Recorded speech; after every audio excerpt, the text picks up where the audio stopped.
là. Mais rien de biblique.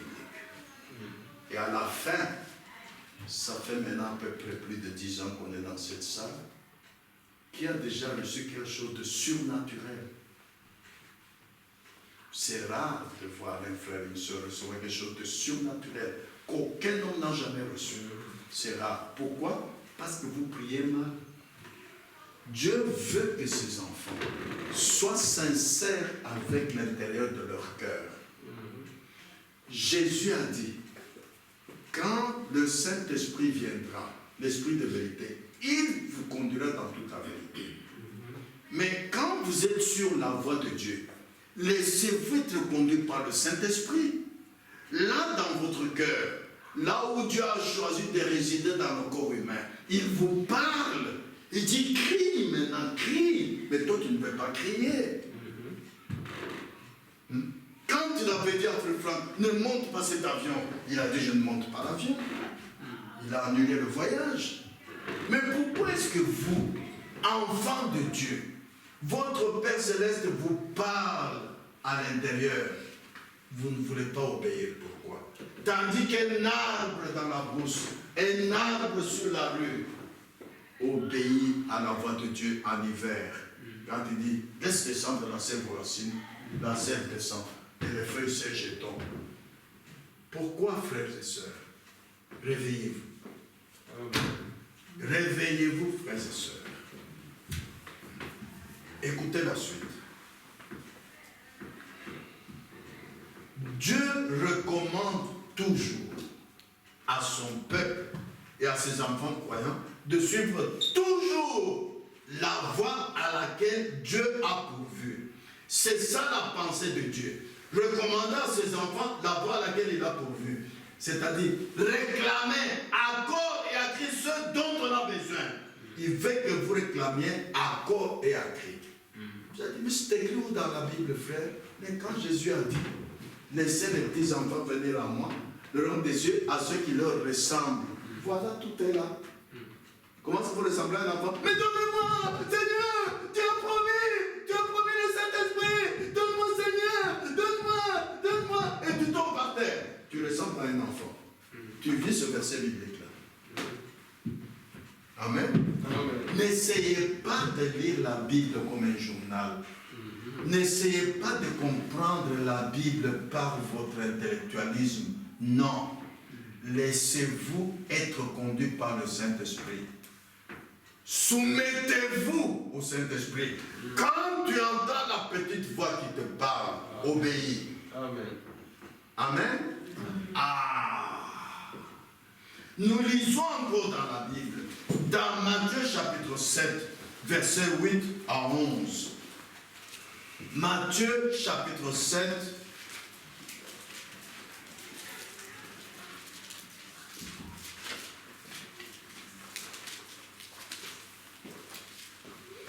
verset 8 à 11, je lis. Car quiconque demande reçoit, celui qui cherche trouve et l'on ouvre à celui qui frappe. Lequel de vous donnera une pierre à son fils s'il lui demande du pain? Ou s'il demande un poisson, lui donnera-t-il un serpent? Si donc méchants comme vous l'êtes, vous savez donner de bonnes choses à vos enfants, à combien plus forte raison votre Père qui est dans les cieux donnera-t-il de bonnes choses à ceux qui les lui demandent? Ici, il y a deux choses. Donnera-t-il de bonnes choses? Deuxième chose, à ceux qui lui demandent. Mais comment demander? D'abord, donnera-t-il de bonnes choses? Quand vous êtes enfant de Dieu, il n'y a pas de meilleure chose à demander au Dieu que le Saint-Esprit. Amen. Amen. Amen. Mais comment est-ce que parmi nous, il peut y avoir quelqu'un qui n'a pas le Saint-Esprit depuis qu'il a cru, depuis qu'il a été baptisé dans l'eau au nom de Jésus-Christ? Pourtant, Acte 2, 38 est clair. Il dit, repentez-vous, faites-vous baptiser au nom de Dieu pour le pardon de vos péchés et vous recevrez le don du Saint-Esprit. Ça ne fait pas deux versets, c'est un seul verset. Mais beaucoup de ceux qui sont baptisés dans l'eau ne vivent qu'une partie de ce verset. Moi, votre frère, regardez mon expérience avec Dieu. Après le baptême, j'ai dit à Dieu, maintenant donne-moi le Saint-Esprit. Je suis en ordre avec ta parole. Si j'ai encore des péchés, convainc-moi par ton esprit, je vais les confesser. Un jour, 2 jours, j'ai dit, Seigneur, donne-moi le Saint-Esprit. Après, j'ai dit à ma famille, je m'en vais en brousse. Si je ne reviens pas, ne vous étonnez pas. Il faut que Dieu me donne le Saint-Esprit. J'ai crié, et il me l'a donné. Amen. Mais beaucoup de ceux qui sont font baptiser d'abord au nom de Jésus-Christ, ils ne voient pas que c'est une promesse. Une promesse, c'est quelque chose que celui qui a promis doit faire. Il a promis. Vous voyez, il a promis. Vous êtes passé dans le chemin qu'il a dit. Repentez-vous, vous êtes repentis. Faites-vous baptiser dans l'eau de Jésus-Christ. Vous êtes fait baptiser dans l'eau de Jésus-Christ. Pour le pardon de vos péchés, vous avez eu le pardon des péchés. Mais maintenant, c'est à lui à vous donner le don du Saint-Esprit. Il ne vous le donne pas. Criez, couchez-vous par terre, faites tout jusqu'à ce qu'il vous donne. Amen. Et quand il vous le donne, quelle est l'assurance qu'il vous l'a donnée? Mais la puissance du Saint-Esprit sera manifestée dans votre vie. L'opération des dons spirituels sera manifestée dans votre vie. Vous connaîtrez votre position dans le corps de Christ. Vous serez sûr que vous êtes en contact avec Dieu. Il n'y a pas assez de démons en enfer pour vous persuader que Dieu n'est pas avec vous. Vous direz non, c'est mon affaire avec Dieu. Alléluia. Quelle certitude cela vous donne. La foi est une ferme assurance des choses qu'on espère. Vous avez une ferme assurance. Vous voyez, frères et sœurs. Maintenant, mon frère Jean-Marie, viens encore lire.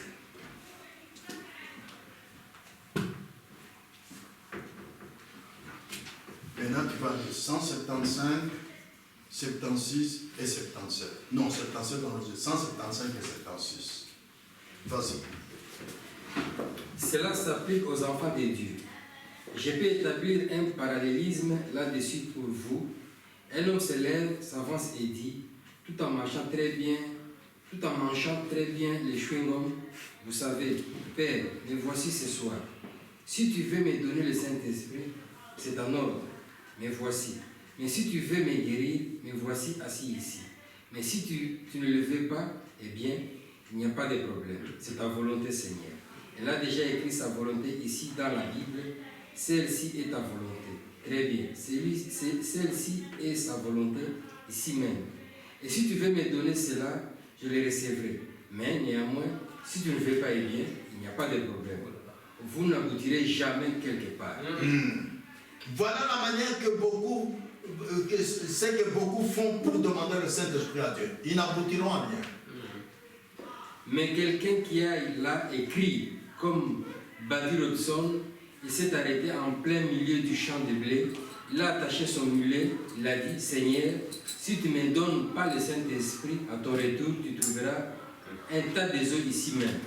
Je vais rester ici jusqu'à le recevoir. C'est ça être sérieux. Amen. Dieu est votre Père. Il vous aime, soyez certains. Et s'il vous aime, c'est lui qui tremble pour ne pas te perdre. Ce n'est pas toi. C'est lui qui a envoyé son fils mourir à la croix, prendre tes péchés et souffrir, être ridiculisé, crucifié tout nu, pour que tes péchés ne soient plus là. C'est pourquoi, moi je vous ai déjà dit que chaque fois que je me tiens devant la croix, j'ai le courage de dire à Dieu, je me tiens sans péché. Mes péchés ont été jugés dans ce corps-là. Si tu les vois encore, ils deviennent doubles. J'ai le courage de dire ça à Dieu. Mais s'il a fait ça parce qu'il t'aime, comment va-t-il t'oublier quand tu cries? Quand tu cries, tu vas le remuer. Il va dire, ah, mon enfant crie. Vous allez attirer son attention. Frères et sœurs, vous demandez mal, réveillez-vous. Il est temps de revenir à la parole de Dieu. Demandez comme Dieu l'a dit. C'est ça le problème de l'Église aujourd'hui. Nous ne restons pas assez longtemps, nous ne prions pas assez longtemps. nous ne nous y approchons pas fermement.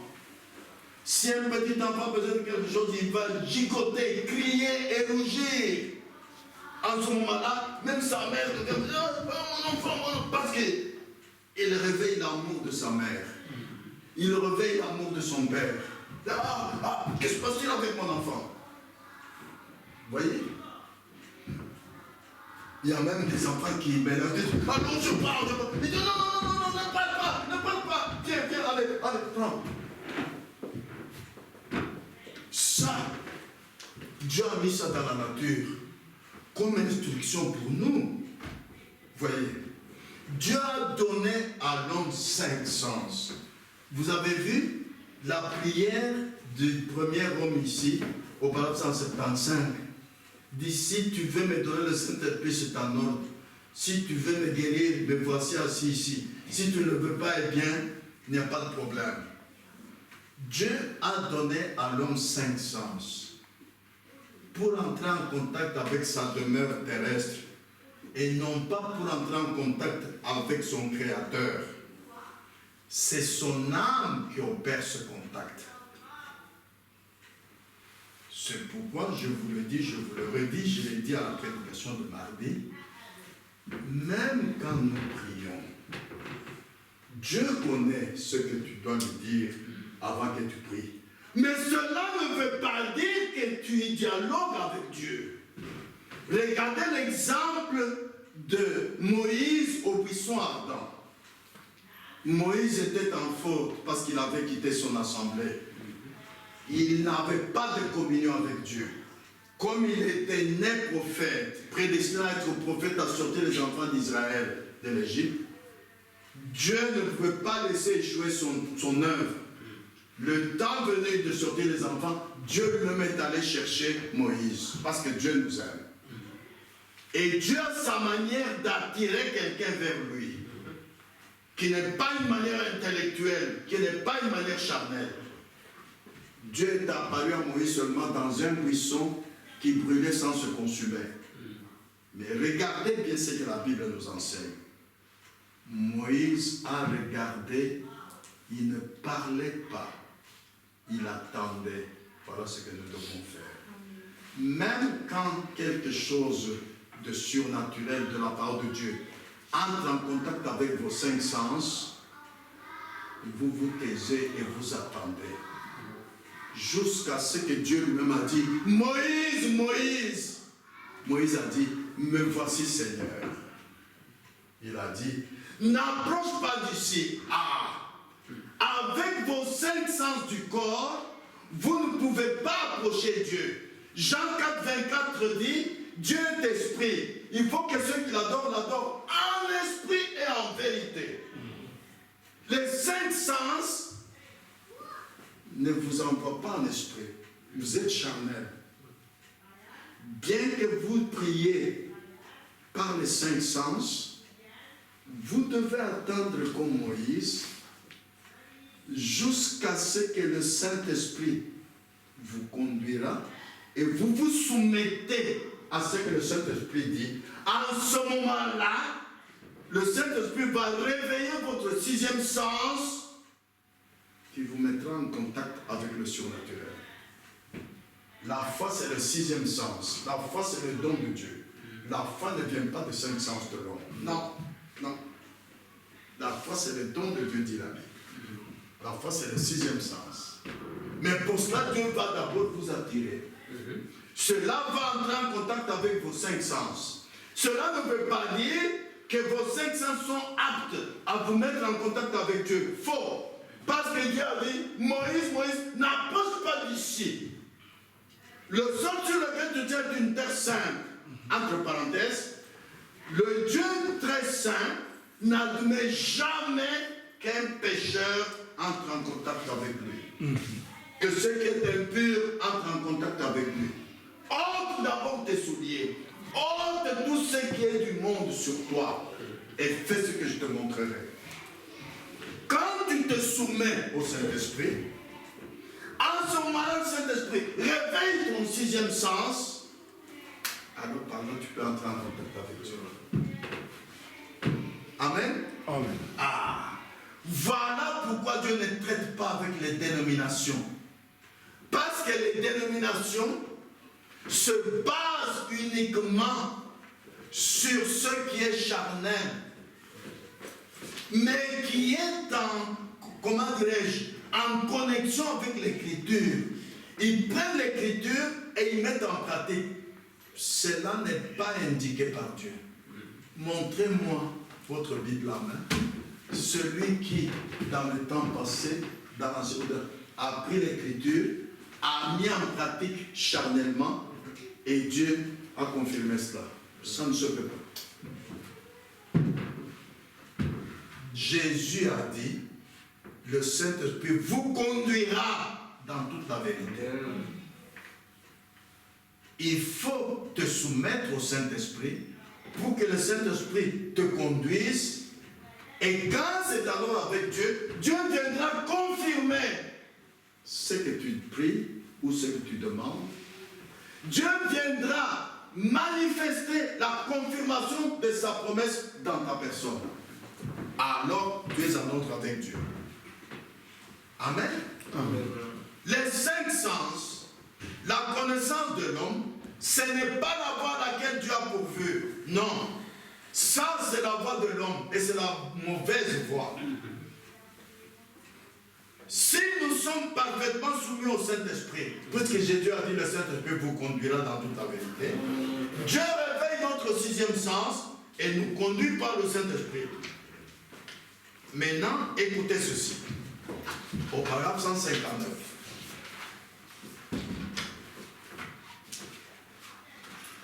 Où pouvez-vous choisir un meilleur conducteur pour eux que celui auquel Dieu a pourvu pour eux? Dans toutes les églises, il y a souvent des problèmes avec le conducteur. Mais le prophète dit ceci: l'homme ne pourra jamais choisir un évêque, ni une organisation, ni rien d'autre qui remplacera la conduite du Saint-Esprit pour l'Église. Il n'y a rien d'autre qui puisse faire cela. La voie à laquelle Dieu a pourvu. Dieu a pourvu à une voie pour eux, un conducteur inspiré. Ce conducteur est inspiré. Il y a parmi eux un conducteur de naissance. Il courra droit sur le lac, comme cela, criera 4 ou 5 fois, un rassemblement se fera. Maintenant, il nous donne l'exemple des canards dont je vous ai parlé il y a quelques instants. Prenons l'exemple des canards qui quittent l'Europe quand l'hiver approche et vont vers l'Afrique où il y a encore la chaleur. Les canards, tous connaissent le cri d'un canard. Et ils ne reconnaissent le son du canard conducteur. Avant de s'envoler vers le sud, ou du sud pour retourner au nord, ils se regroupent d'abord. Lorsque les canards conducteurs crient et s'envolent, tous les canards s'envolent et le suivent. Qui a appris à ces canards que quand vous entendez ce canard-là crier, suivez-le? Qui? Ce canard conducteur est né avec ce don de conducteur en lui. Depuis qu'il était jeune. Il a grandi à ça. Quand il crie, les autres disent: ah, mais suivons celui-là. Voilà la voie à laquelle Dieu a pourvu. Mais si Dieu peut le faire avec les canards, pourquoi pas avec ses enfants? Dans le conducteur, ce n'est pas le conducteur homme, non, c'est le Saint-Esprit en lui. Et tous les enfants de Dieu connaissent la voix du Saint-Esprit. Tous les enfants de Dieu connaissent la conduite du Saint-Esprit. Ça, c'est une conduite biblique. Non, ça, c'est anti-biblique. Ils connaissent. Dites-moi, sœur, avez-vous déjà vu un canard avec les poils d'un mouton? Non. Tous les canards ont les mêmes plumes. Tous les canards aiment l'eau. Pas qu'on leur a enseigné, ils sont nés comme ça. Il vous faut naître de nouveau. Alors tous les enfants de Dieu seront les mêmes. Amen. Il vous faut être sanctifiés, baptisés du Saint-Esprit. Et vous serez conduits par le même esprit de la même manière. Il y a des différences parmi nous. Non pas parce que nous n'avons pas insisté, parce qu'il y en a qui ne sont pas nés de nouveau. Alors ils n'ont pas la même vie. Comme les canards ont la même vie, tous les canards aiment l'eau. Tous les canards reconnaissent la voix du canard conducteur. Quand ils savent, tous le suivent et ils s'envolent avec lui. Quand ils sont allés, ils le descendent, tout le monde le descend. Voilà ce que le Saint-Esprit fait dans l'Église.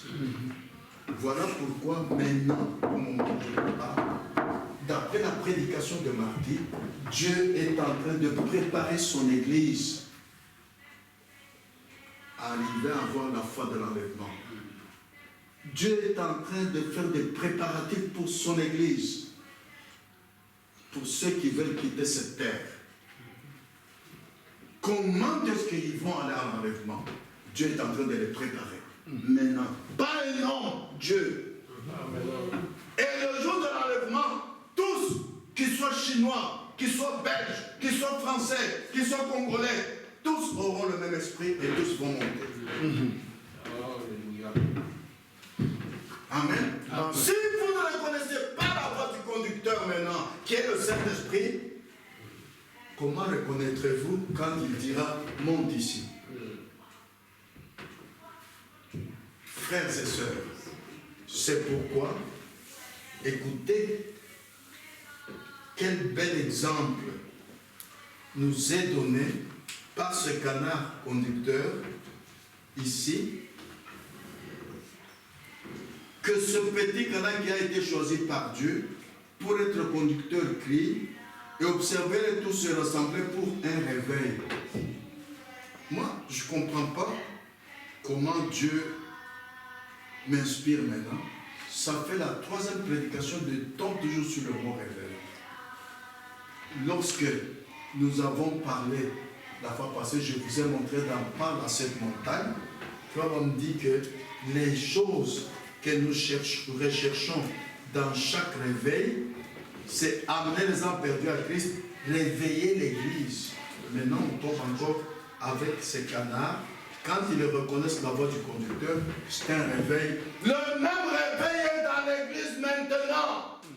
Pour celui qui reconnaît la voix du Saint-Esprit, qui est le conducteur de l'Église, pas l'homme, le Saint-Esprit dans l'homme. C'est l'heure du réveil, surtout avec ce qui se passe dans le monde maintenant. C'est l'heure du réveil. Dieu est en train de réveiller son Église. Et quand le conducteur dira, montons, ils vont tous monter. Sans avoir l'enseignement d'un homme. C'est le moment maintenant, frères et sœurs. Vous voyez, il dit ceci.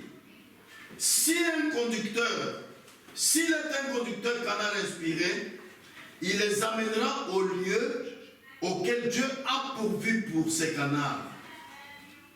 Si seulement nous écoutions ce que le conducteur dit, le Saint-Esprit, il nous ramènera droit à la parole une fois de plus. C'est ça la voie à laquelle Dieu a pourvu. Nous n'avons pas besoin de créer des dénominations et des herbes sauvages le long du chemin. Non. Il y a l'inspiration du Saint-Esprit. Il y a l'onction du Saint-Esprit. Il y a la voix du Saint-Esprit.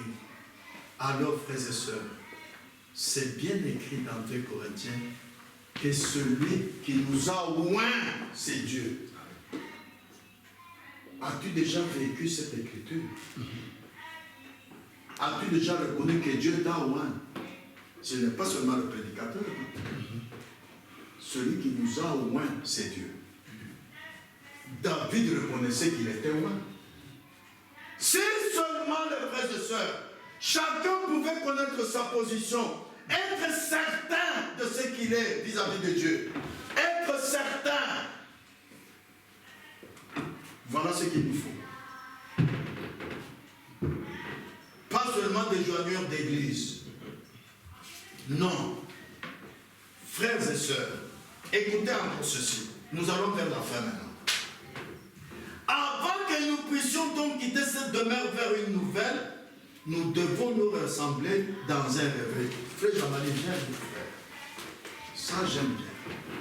Le mot réveil, ça me revient, ça fait maintenant la troisième prédication. Je ne comprends pas ce que Dieu veut nous enseigner ici. Ici, 141. Et avant que nous puissions donc quitter cette demeure vers une nouvelle, nous devons nous rassembler dans un réveil. Ah, les canards! Non, attends, tu vas continuer à lire. Pour que les canards se réveillent, disent, ah, maintenant on doit monter, on doit partir. Il faut un canal conducteur. Donc nous avons besoin à partir de maintenant d'écouter le Saint-Esprit. Pas écouter l'homme. Que chacun écoute le Saint-Esprit. Le moment de, quand la réveil approche, le moment de nous réveiller, c'est le Saint-Esprit qui le fera dans chaque cœur. Lis le 142. Alléluia. Oh, allez prendre un groupe de canards au doigt, vous n'avez jamais entendu pareille gloire de toute votre vie. Qu'ont-ils un réveil? Ils sont sur le point de décoller. Amen. Amen. 143. C'est ce dont nous avons besoin aujourd'hui. Un réveil dans un rassemblement, il n'y a aucun autre moyen. Ce n'est pas la qualité des membres. Dieu ne tient pas compte de la majorité, il tient compte de la sincérité dans la voie à laquelle il a pourvu. Attends. Frères et sœurs, écoutez-moi. Que nos réunions de culte ne deviennent pas comme une habitude. Non. Que nos réunions de culte ne deviennent pas comme une imitation de quelqu'un. Ah, celui-là, il est venu 20 minutes après. Alors, moi aussi, même si je viens 20 minutes après, je vois, on ne va rien faire. Frère Baron dit que celui qui n'a pas vécu un culte du début à la fin n'est pas à notre avec Dieu. Parfois, je vois à la fin des frères et des sœurs qui sortent avant de saluer chaque frère, chaque sœur, pour vivre le commandement. Jésus a dit, aimez-vous les uns l'autre comme je vous ai aimé. Tu viens écouter le Saint-Esprit, mais tu dois trouver un frère Jean-Claude que tu aimes. Bonjour frère Jean-Claude, comment ça va? Bonjour mon frère, comment ça va? Bonjour ma sœur. Ça fait partie du culte. Si vous n'aimez pas les brebis du Seigneur, comme David, qui lorsque les brebis de son père qu'il gardait, un lion pour manger, il a dit, je préfère mourir que de voir un lion qui prend la brebis de mon père. Comment tu peux aimer le père qui te parle ici, ne pas aimer ses brebis? Il y a quelque chose qui ne va pas. Et de deux, quand nous entrons, nous chantons à la louange de notre Dieu. Tu veux que Dieu te serve toi en t'instruisant par sa parole, mais toi tu ne le glorifies pas en chantant. Il y a quelque chose qui ne va pas. Et surtout, je ne dis pas ça pour vous humilier. En Afrique, quand je vais prêcher là-bas, les gens viennent 1 heure avant le début du culte. Tellement ils aiment participer, ils viennent 1 heure avant. Mais ici, c'est 5 minutes avant le culte. 15 minutes après que le culte ait commencé. Ah! Frère, on me dit que Dieu ne juge personne, c'est chacun qui se juge lui-même. Vous vous introduisez dans le jugement. Moi, je ne fais que vous donner les instructions bibliques telles que Dieu me les a données. Faites attention à la manière que vous participez au culte. Je vous ai dit il n'y a pas longtemps que Dieu veut à la place numéro 1. Ne dis pas, oh, mais mon travail, non. Dieu d'abord. Alors, quand tu veux faire ton travail et puis aller servir Dieu en retard, Dieu te rejette. Tu n'as rien fait pour lui. Il valait mieux de ne même pas être là. Quand Israël est sorti, ils ont montré comme si, arrivé à Baal-Péor, ils sont rentrés dans les amusants. Moïse, pendez-les. Ils ne méritent pas. Ils sont des hypocrites. La chose, la parole de Dieu, où tu l'accomplis totalement, ou c'est rien. Matthieu 4,4 dit, l'homme ne vivra pas mais de toute parole, pas une partie, toute parole qui sortira de la bouche de Dieu. Voilà pourquoi Jésus a dit, quand le Fils de l'homme viendra, trouvera-t-il la foi sur la terre? La foi, c'est de croire de la Genèse à l'Apocalypse. Voilà la foi. Lis maintenant le 144, frère. Eh bien, on n'a jamais trouvé autre chose pour remplacer cela. Il ne peut pas y avoir une meilleure voie. Eh bien, qu'arriverait-il si la science disait par exemple, pauvre petit canard, nous ne voulons pas qu'ils se rassemblent encore, nous allons leur jeter un filet dessus avant qu'ils soient sur le point de se rassembler. Et nous allons directement les rassembler dans une cage et les transporter vers le sud. 145. C'est comme le faire entrer précipitamment dans une quelconque dénomination ou quelque chose comme cela. Vous savez. Voilà ce que la doctrine qui règne dans le monde entier, comme les dénominations ont fait des siècles, c'est la pensée de l'homme dans l'Église qui règne maintenant. Dieu n'aime pas ça. Alors vous êtes sur la mauvaise voie. La compréhension de l'homme. Dieu n'aime pas ça. Ça, c'est la dénomination.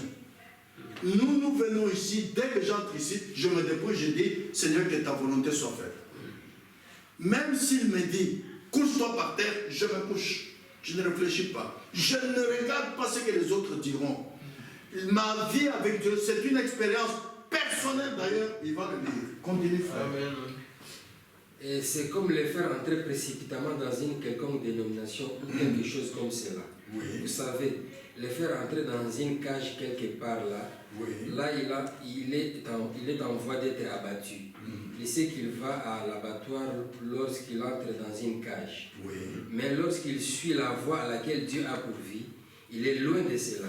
Oui. Ainsi, peut-être que je ne devrais pas dire cela, je ne l'ai pas dit dans le sens de calomnier une organisation, mais vous savez ce que je vais dire, peut-être que c'est tout.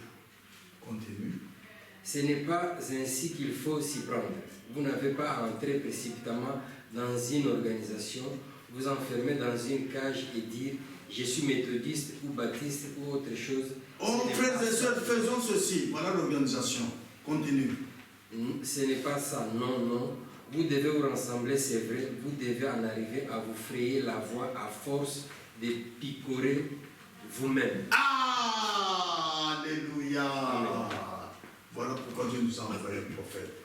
Quand je viens ici, même si tout le monde n'accepte pas ma vie, je dirais, Seigneur, comme je suis en ordre avec toi, que ta volonté soit faite. Je regarde ma vie, mon expérience personnelle avec Dieu. Dès que c'est en ordre avec la Bible, dès que je suis certain, parce que la foi c'est une ferme assurance. J'ai une ferme assurance, je continue. Peu importe qu'on se moque de moi, peu importe qu'on s'écarte de moi, peu importe. Ce que je veux, c'est mon expérience personnelle avec Dieu. Amen. Et lis le 151 pour terminer. C'est ça le problème aujourd'hui. Oui. Nous cherchons à les mettre dans des cages pour leur dire les jours des miracles sont passés. Oui. Il ne peut pas avoir confiance en lui-même pour détacher ses pattes de la terre. Cela les tuerait. Il ne vivrait pas très longtemps. Nous allons vers la mort. Jésus a dit, Marc 7, voici les miracles qui accompagnent ceux qui auront cru. Pourquoi vous ne déchirez pas le chemin du ciel pour l'accomplissement de ce verset-là? Seigneur, j'ai cru. N'est-ce pas, tu as dit, voici les miracles qui accompagnent ceux qui auront cru. Où sont ces miracles, Seigneur? Oh Dieu Tout-Puissant, comment est-ce que les incroyants pourront avoir quelque chose avec nous? Vous dites non, qu'il y ait des miracles ou pas. Mais c'est écrit. C'est écrit. Vous deviez désirer tout ce qui est promis par Dieu. C'est une promesse que Jésus-Christ nous a faite. Alléluia. Voici les mêmes qui accompagneront ceux qui auront cru. Alors si tu as cru, c'est pour toi. Les dons spirituels, 1 Corinthiens 12, c'est pour toi. Comment tu ne déchires pas ta voix, tu ne cries pas à Dieu pour dire, mais Seigneur, quelle est ma position dans le corps de Christ? Voyez, pour terminer, écoutez ceci. Ce à quoi nous devons faire attention, c'est ceci. Écoutez comment nous allons terminer. C'est ça la voie à laquelle Dieu a pourvu pour son peuple. La voie à laquelle Dieu a pourvu, c'est toujours de prendre sa parole, de s'y accrocher jusqu'à ce qu'elle vous soit confirmée. Je répète, la voie à laquelle Dieu a pourvu. Je vous ai donné Acte 2:38. Tel que vous sortez dit, ah, le Saint-Esprit c'est pour moi. Je m'y accroche jusqu'à ce que je l'aurai. Voilà des véritables fils et filles de Dieu. Dès que tu es baptisé, Dieu est ton Père.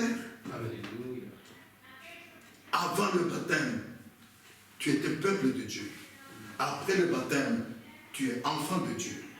Parce qu'il est écrit, voici les mecs qui ont combattu, ceux qui auront cru. Celui qui croit, c'est celui qui est né de nouveau.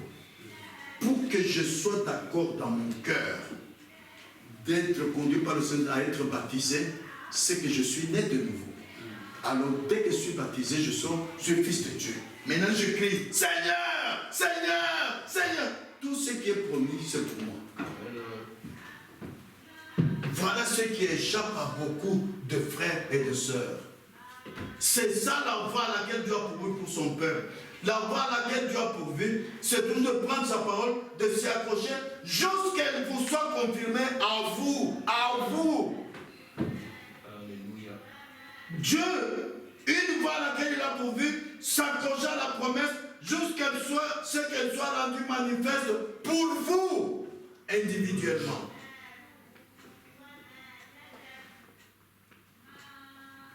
Pour n'importe quelle promesse de Dieu dans la Bible, c'est donc sous condition.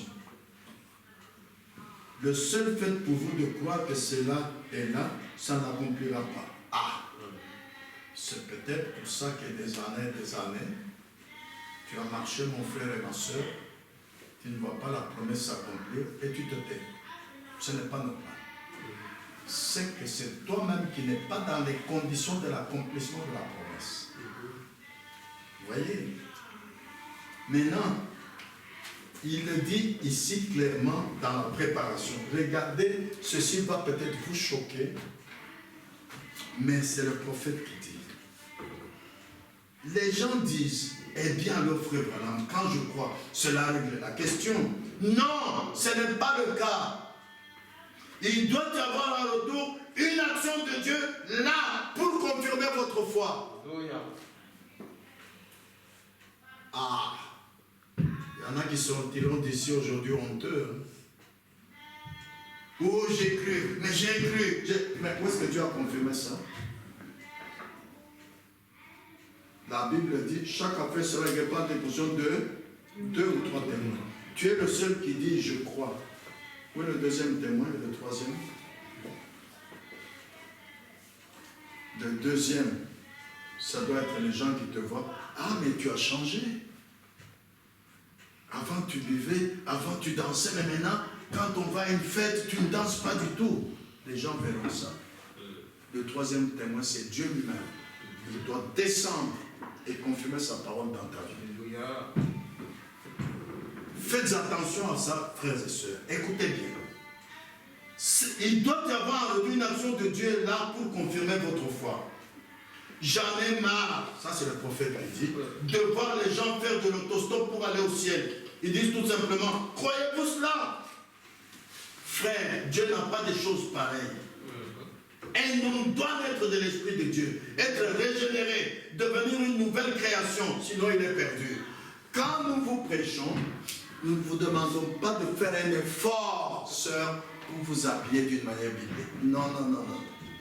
Il n'y a pas de... Même si demain tu reviens en pantalon, on ne va pas te chasser. Au contraire, on va adapter la prédication pour t'aider. Vous voyez? Mais ce que nous vous disons, la première doctrine de Jésus, c'est que vous devez naître de nouveau. Quelqu'un qui est né de nouveau, son esprit ne change pas. Mais il a une nouvelle nature. Ce n'est pas quelqu'un qui s'efforce. Non, écoutez, si un frère me voit fumer, non. Moi, j'ai eu 2 ou 3 témoignages dans ma vie au Congo. Des gens qui ont écouté la prédication, ils fumaient beaucoup. Maintenant, il dit, depuis que je me suis levé hier, quand j'essaie de fumer, j'ai envie de vomir. Toute la journée, je n'ai pas vu dire, oh, Dieu t'appelle. Jusqu'à sa mort, il n'a plus fumé. C'est un changement qui s'opère dans votre vie. Alors vous êtes sûr que vous êtes né de nouveau. Si vous voyez que la parole qui est prêchée, vous ne parvenez pas à la vivre, vous n'êtes pas né de nouveau. Au contraire, vous allez vous dégoûter de tout ce que la parole de Dieu dit qu'un croyant ne doit pas faire. Quand vous voyez les gens danser, vous, ça vous dégoûte. Ça ne vous plaît pas du tout. Quand vous voyez les gens boire de la bière, ça vous dégoûte. Vous avez même envie de vomir. Il y a un changement. Vous devez naître de nouveau, frères et sœurs. Nous ne sommes pas une dénomination pour que chacun s'efforce de s'habiller d'une manière biblique, de ne plus fumer. Non. Écoutez la suite. L'autre soir, je vous ai dit que Caïn était incroyable. Je vous donnerai un morceau un peu plus solide que cela ce soir si vous voulez bien croire. Le diable est incroyant. Qui croit ça? La Bible le dit, il croit et il tremble. Amen. Amen. Alors écoutez ce que le prophète dit. Eh bien, si la croyance et la foi en Dieu, c'est tout ce qu'il vous faut avoir pour être sauvé, alors le diable est sauvé, alors selon la parole de Dieu. Donc, vous comprenez l'enseignement du prophète Frère Branham. Si le fait de croire, ça suffit, alors le diable est sauvé aussi. Alors Judas s'était sauvé aussi. Parce qu'il avait cru en Jésus-Christ. Et il a suivi pendant 3 ans et demi. C'est pour vous enseigner que croire seulement, ce n'est pas ça le salut. Non. Ce que vous croyez, Dieu doit le confirmer dans votre vie. Dieu doit le manifester dans votre vie. Parce que vous êtes conduit par le Saint-Esprit. Voilà la différence. Amen. Amen. Ah. Eh bien, mes frères et sœurs, nous terminons avec ceci. Dieu, dans ses préparatifs, il est en train de préparer l'Église comme autrefois. Comment ça? Dieu faisait des préparatifs et Noé prêchait et construisait l'arche. L'arche aujourd'hui, c'est le corps de Christ. Les incroyants étaient dans l'esprit de destruction et ils buvaient, se mariaient leurs enfants sans se soucier de ce qui va arriver. Mais pour nous, nous savons que le monde s'apprête à participer à sa plus grande destruction qu'il n'a jamais eue. Et avant cette destruction, nous aurons quitté la terre. Et pour quitter la terre, il nous faut la foi de l'enlèvement. Mon frère Jean-Marie, lis pour nous 1 Jean chapitre 3, verset 2.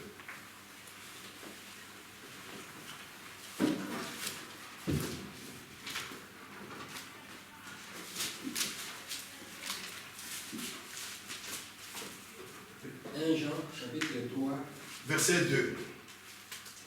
Bien-aimés, nous sommes maintenant enfants de Dieu, et ce que nous serons n'a pas encore été manifesté. Mais nous savons que lorsque cela sera manifesté, nous serons semblables à lui, parce que nous le verrons tel qu'il est. C'est la même chose que ce que j'ai prêché la fois passée dans Dieu amène son église à la perfection. Jusqu'à présent, personne n'est parfait. Même le prophète de notre temps, il n'était pas parfait. Il a commis des fautes. Il allait se suicider. Il faut Dieu. Nous avons besoin de Dieu plus qu'à un autre moment, parce que nous atteignons la fin maintenant. Et ce que nous serons n'a pas encore été manifesté. Il nous faut Dieu. Parce que nous aurons un corps semblable à lui. Nous serons parfaits. Nous aurons des corps immortels. Nous aurons des corps incorruptibles. Et ça, aucun homme ne peut vous donner. Aucune église. Dieu lui-même. C'est pourquoi il faut garder la communion avec Dieu. La communion avec Dieu. Alors il ne va pas faire ce qu'il n'est pas encore fait sur vous. Amen. Ah, frères et sœurs. Lorsque Noé eut besoin d'une voie à laquelle il était pour le salut de sa maison, Dieu lui a demandé de construire une arche. C'était un bateau construit selon Dieu. Et aujourd'hui, c'est pareil pour l'Église. Il faut une Église construite suivant la Bible. J'aimerais aller dans une Église où je suis certain que Dieu est là-dedans. Je ne veux pas me contenter d'une grande Église, sachant très bien que Dieu n'y est pas. Il faut une Église construite suivant la Bible. Mon expérience n'est pas d'être un meilleur membre d'Église, mais une expérience qui est édifiée sur la parole de Dieu. Voici les miracles qui accompagnent ceux qui auront cru. Une expérience édifiée selon Dieu. C'est tout ce qui va m'enlever. C'est l'unique chose qui va vous enlever. Nous maintenant, avec ce qui se passe dans le monde, nous regardons, on dit, Seigneur, c'est le temps de l'enlèvement. Dieu donne à l'homme ce que son cœur désire. Avec tout ce qui se passe à Ukraine, les véritables enfants de Dieu pensent déjà à l'enlèvement. Ils disent oui. Jésus avait dit, vous entendrez des guerres. Pas de petites guerres, ça c'est une guerre. En ce moment-là, veillez, sachant que Jésus est à la porte. Voilà. Maintenant, nous devons tourner nos cœurs vers l'enlèvement, vers le haut. Seigneur, viens. Mais il me manque ceci. Seigneur, donne-le-moi.